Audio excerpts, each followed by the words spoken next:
They called her Miss Denise, never Denise Jenkins, not even Denise from accounting, just Miss Denise, the janitor. Not that it really mattered to most people in that glassy building.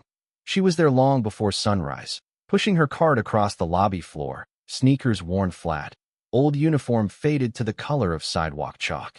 If you ever showed up early enough, you might catch her humming under her breath, working that same gentle rhythm, 15 years and counting.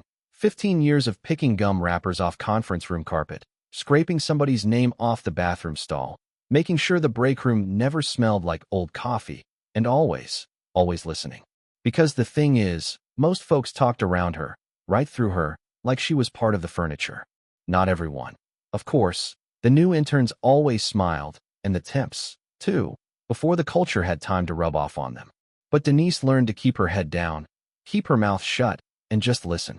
She heard everything, the backslapping in the corner offices, the jokes when they thought the room was empty, the not-so-quiet little lies folks told each other over stale muffins. The arrogance just hung in the air, thick as lemon disinfectant. One day, she watched a young marketing rep leave a whole sandwich on top of the trash instead of inside. Didn't even blink when she picked it up. The guy just glanced at her and barked, "Make sure the carpet's dry before the 3 o'clock meeting." The next day, he spilled his coffee and blamed her for it. She just nodded, like always. Then there was Douglas Fairbanks, the cologne-soaked VP down on 4, who once joked with his assistant, "Imagine working here your whole life and never even having a desk." They both laughed, didn't even notice her by the elevator. None of them really did. What they didn't know, couldn't have guessed in a million years, was that Denise actually owned more of that company than anyone on those floors. Not that she bragged about it. Denise knew real power wasn't about making noise.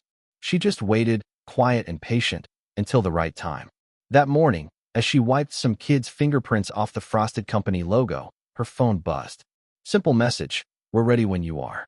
Denise slipped it back into her pocket, and for the first time in a long while, she walked with a purpose that had nothing to do with mops. See, way back before that company had a fancy name, before anyone even dreamed up Crestwell Holdings, Denise sat with her husband Roland at a kitchen table, going over business plans on the back of a grocery receipt. Roland was all heart, all hustle, ran deliveries up and down the South long before anybody called it a supply chain. Denise was the one who could spot a problem before it even existed. She was quiet about it, but sharp as a tack. When they started their little freight brokerage with a borrowed office and a dying fax machine, Denise was the first investor, her dad's life insurance, every penny of it. "Put it in your name," she told Roland. "I'll stay in the background." Roland hesitated, but she nodded. "I know what I'm doing." And it worked. The company blew up. Curtis Banning, Roland's friend, handled the schmoozing. Roland worked the operations. Denise ran the books from behind a second LLC, just in case. Her way of keeping everyone safe. But then, you know how these stories go. Roland died in a wreck on I-85, and everything changed. Curtis barely mentioned Denise at the funeral. Within weeks, he cut her out of all company communications, thinking she'd just vanish. He didn't know about the paperwork. Denise had signed documents that made her co-owner, and she had leverage, too.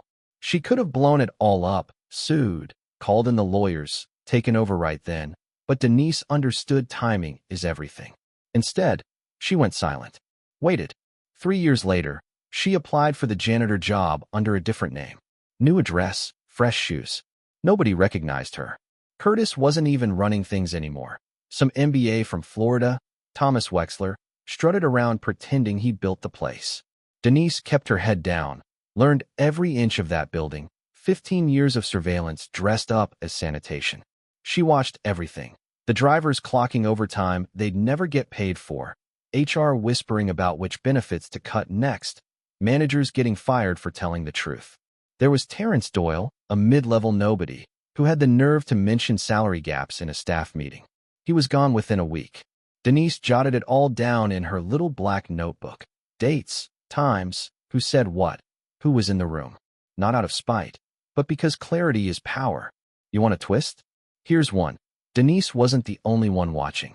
Turns out, the only people who ever really saw her were the janitorial staff and a couple of drivers. Folks like Cynthia, whose teenage son got hurt in a car wreck, and who came to work in tears because HR wouldn't give her a single day off to visit him in the hospital. Denise just listened. Sometimes that's all you can do. The real turning point came on a random Tuesday. Denise found a half-eaten slice of birthday cake dumped in the hallway. Fork still in it, chocolate mashed into the carpet. Felt almost like a test.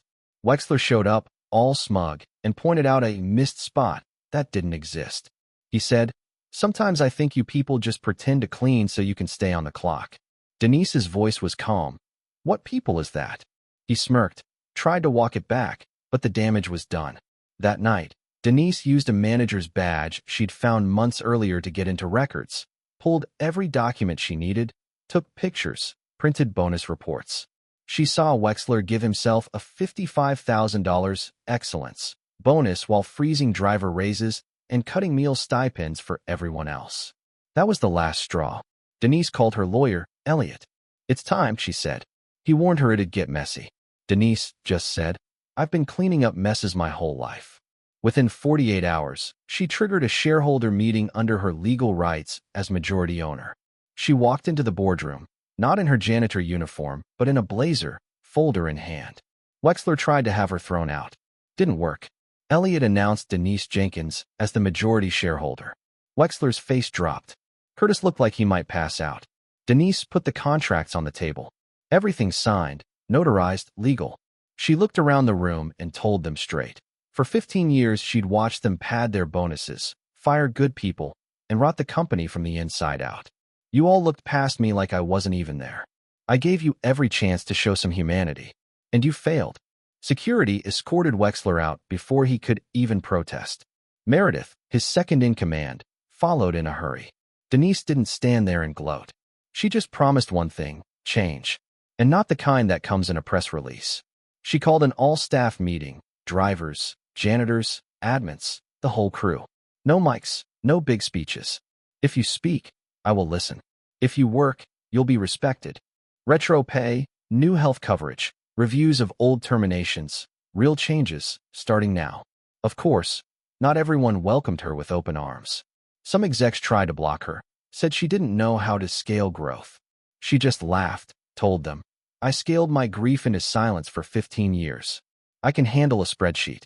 And she did, promoted from within, brought back employee appreciation, actually sat and ate lunch with the staff. Slowly, the building felt different. Not softer, just realer. Still, people wondered, why'd she wait so long? Some whispered maybe she let it rot too much. Denise would just lean back and say, "Power only matters when you know how to use it." She waited because she needed the company to show who they were. If she'd stepped in too soon, they'd have spun it as her overreacting, making noise about nothing. 15 years of silence made her undeniable. One day, walking the hall where Wexler once pointed at that missed spot, Denise saw an intern slow down and say, "Hi, Mrs. Jenkins." She smiled, just Denise.